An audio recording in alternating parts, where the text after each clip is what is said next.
Okay, so our image is looking pretty good, but we still have this one glaring imperfection to deal with.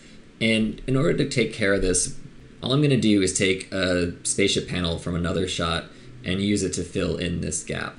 And you obviously could do this outside of DaVinci Resolve, but it's actually something that's not that difficult to do within DaVinci Resolve. And especially if you're trying to match the color balance between the two shots, I think it makes sense to just do it right in Resolve and not have to worry about going to an external program. So the first thing that I did was go into the Conform panel. And in the Conform panel, in my timeline, I have this other clip. And this is the clip that I'm going to use and pull a panel from to fill in that gap. So what I need to do is I need to add another track. So I'm just going to take my original shot here, which is the shot with the feather, and I just need to move that up to the video 2 track. And I'm just going to slide this clip back so that it's underneath it. You know, pretty basic 2-track edit. And then I'm going to go back into my color panel.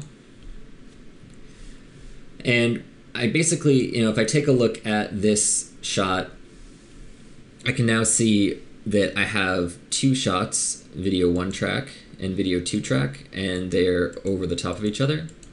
And what I need to do is I need to copy the look from my first track here to my second track.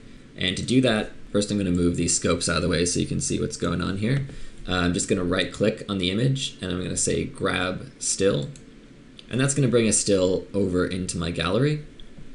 And the next thing I'm going to do is just select the second clip.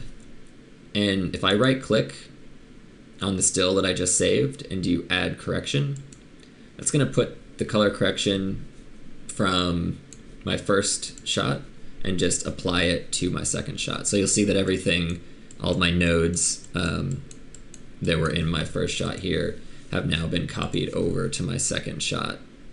Now, there's a few things that I don't actually need here, so I'm just going to delete these extra nodes. So I have this power window, and I also have this qualifier that's pulling a key for her face. I'm just going to take those away, because all I'm really worried about is sort of the panels matching. So I'm just going to get that down to 2 nodes to simplify things. And now what I need to do is go back into my original clip, and I'm going to add in another node. So again, to do that, I'm going to right click, and I'm going to do add node, and I'm going to add a corrector. And I also need to add in an alpha output. So if I right click and select add alpha output, it's going to add this alpha output to my node viewer. And then I'm going to sort of connect this node into the node tree. And to do that, I'm going to click and drag and connect these 2 points. And then I'm just going to connect the output here.